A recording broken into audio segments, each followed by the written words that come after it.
স্বরাষ্ট্রমন্ত্রী যখন বক্তব্য দেন সারা দেশ মুগ্ধ হয়ে শুনে।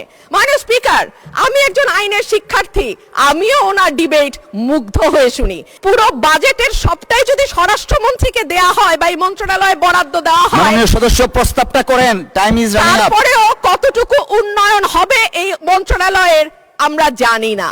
ব্রাহ্মণবাড়িয়া 2 আসন থেকে নির্বাচিত মাননীয় সদস্য রুমিন ফারহানা, আপনার সময় 2 মিনিট। ধন্যবাদ। মাননীয় স্পিকার, আপনাকে ধন্যবাদ।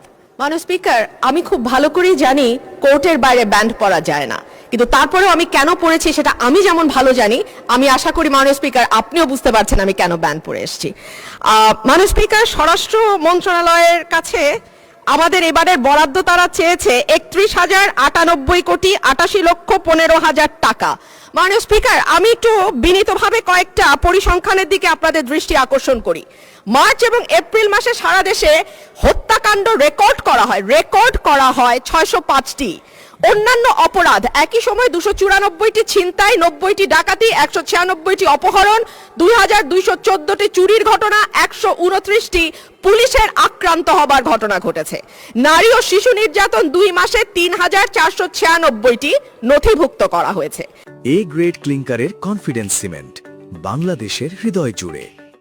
এবং সারা দেশে প্রতিদিনে গড়ে 10টির বেশি খুনের ঘটনা ঘটছে, খবর দিচ্ছে ডেইলি স্টার এবং বণিক বার্তা।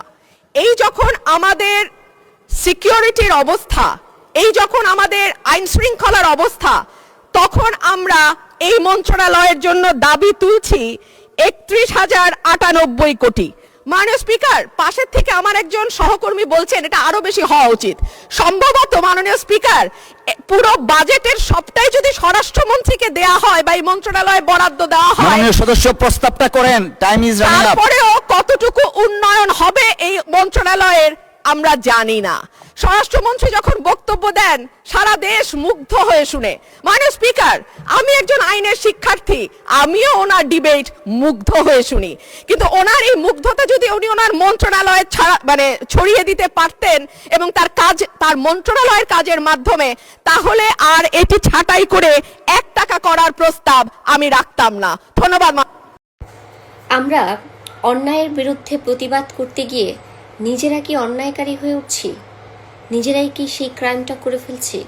এই দিকে কি কারো দৃষ্টি আছে বা কারো মনোযোগ আছে?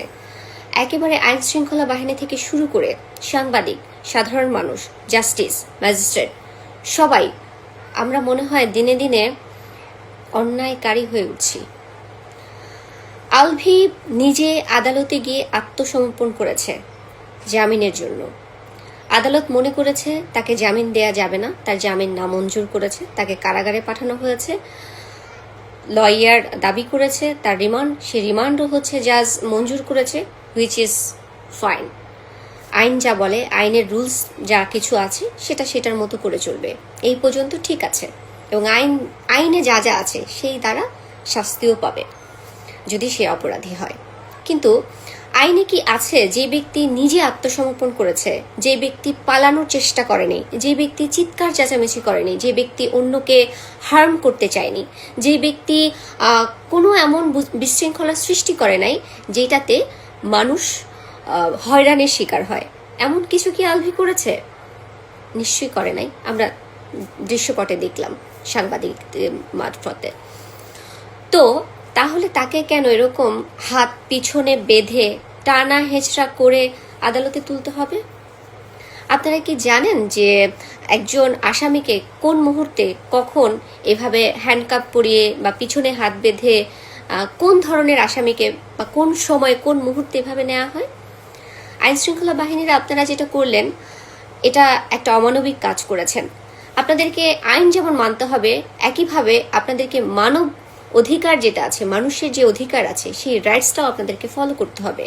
আপনাদেরকে অ্যাকচুয়াল আইনটা আপনাদেরকে জানতে হবে, বুঝতে হবে এবং তার উপরে অ্যাপ্লাই করতে হবে। আপনারা যদি সংবিধান দেখেন, সংবিধান বিশেষজ্ঞ আমি নই, কিন্তু সংবিধানের 35/5 অনুচ্ছেদে স্পষ্ট করে বলা হয়েছে যে আসামিকে আপনি কখনোই নির্যাতন, নিষ্ঠুর বিহেভিয়ার, অমানবিক আচরণ আপনি করতে পারবেন না। আপনি আলভিকে যেভাবে করে আদালত প্রাঙ্গণে নিচ্ছেন, এটা একটা অমানবিক আচরণ করেছেন। এটা আইন বহির্ভূত নয়, এটা অমানবিক। এটা আন্তর্জাতিক যে মানবাধিকার আইন আছে সেটাকে লঙ্ঘন করে। শুধু তাই না, আপনি যদি একটু মানবিক দৃষ্টি থেকে তাকান, তার একটা বাচ্চা আছে, বাচ্চাটার বয়স কত, একটা মাইনর চাইল্ড। সেই বাচ্চাটার মা কিছুদিন আগে নর্মালি মৃত্যু হয় নাই, আত্মহত্যা করে মৃত্যু হয়েছে, এবং এত নিউজ হয়েছে, এত কিছু হয়েছে, এত আলোচনা, এত সমালোচনা হয়েছে। এই সমস্ত কিছুর মধ্য দিয়ে এই বাচ্চাটা ছিল, এবং যেই মুহূর্তে ওর মা হারিয়ে যায় সেই মুহূর্তে ওর বাবা পাশে ছিল না, এবং এই বাচ্চাটা এখন একা আছে, তার মা নেই, তার বাবা আইনের সাথে লড়াই করছে। এখন সে যদি খুনি হয়, অপরাধী হয়, আইন দ্বারা যা যা শাস্তি আছে অবশ্যই সেটা সে পাবে। আমি এখানে আলভির পক্ষে বা তিথির বিপক্ষে বা ইকরার পক্ষে, আমি কারো পক্ষে বিপক্ষে কথা বলছি না, আমি ফ্যাক্টটা বলার চেষ্টা করছি।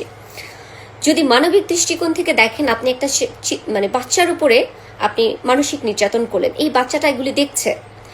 যদি আলভি পালানোর চেষ্টা করত, যদি আলভি আইন বিরোধী কোনো কিছু করতো, আইন মেনে না চলতো, উচ্ছৃঙ্খলা করতো, তাহলে ওকে আপনি এভাবে বেঁধে টেঁধে নিয়ে যেতে পারতেন। কিন্তু আপনারা যেটা করেছেন সেটা আইন বহির্ভূত নয়। এই ধরনের কাজগুলো আপনারা যারা করছেন, একদম সবাইকে বলছি, সাংবাদিকদেরকে বলছি যে আপনারা যে ধরনের প্রশ্ন করে এম্বারেস করেন, কেন এই প্রশ্নগুলো তো করার দরকার নেই। যখন আরো একটা জিনিস আপনাদেরকে জানতে হবে, যখন কোনো ম্যাটার আদালতে চলমান থাকে তখন মিডিয়া এটা ট্রায়াল দিতে পারে না, আদালতকে প্রভাবিত করা হয়। সো এমন কোনো প্রশ্ন না করাই উচিত ব্যক্তিগত, যে প্রশ্নগুলো ওই মানুষটার জন্য সে এখনো কিন্তু প্রমাণ হয় না যে সে একজন ক্রিমিনাল বা সে খুনটা করেছে বা সেই জিনিসটা করেছে। তো আপনি তাকে এমন কোনো প্রশ্ন করে এম্বারেস করতে পারেন না যেটাতে তার পরিবার এবং তার ব্যক্তিত্বে বাধা সৃষ্টি হয়। আমি কথাগুলো গুছিয়ে বলতে পারছি না, কিন্তু আমার কাছে মনে হয়েছে এখানে মানবাধিকার লঙ্ঘন হয়েছে, এখানে ইন্টারন্যাশনাল যে ল আছে সেটা ব্রেক হয়েছে। আমি নেলসন ম্যান্ডেলার কথা বলবো, তিনি যে আইনটা করেছে সেই আইনটা যদি আপনারা দেখেন, সেই আইনটা ফলো করা হয় নাই। সো বাংলাদেশের সবাইকে বলবো, ন্যায়ের কথা বলতে গিয়ে সাব্বাস এবং অসংখ্য ধন্যবাদ জামাতের আমির ডক্টর শফিকুর রহমান সাহেবকে। আপনি জাতীয় সংসদে আজকে মাননীয় প্রধানমন্ত্রী তারেক রহমানের সম্পর্কে খুব সুন্দর একটি প্রশংসনীয় বক্তব্য দিয়েছেন, চীন সফর সম্পর্কে আর কি। এবং এইটাই আমরা বাংলাদেশের জনগণ, জামাত ইসলাম, এনসিপি এবং বিএনপি নেতৃবৃন্দের কাছে চাই, দেশের স্বার্থে আমরা যেন সবসময় এক থাকি, দেশের স্বার্থে কোনো স্যাক্রিফাইস নাই, ঠিক আছে? এবং আমলিক যেন বাংলাদেশে কোনোদিন আর রাজনীতি করার সুযোগ না পায়, আমলিকের প্রত্যেকটা গুম হত্যার বিচার যেন হয়, লুটপাটের বিচার যেন হয়। আপনি অপোজিশন দলের নেতা, আমার কোনো দুঃখ নাই, কিন্তু আপনি দেশপ্রেমিক, এই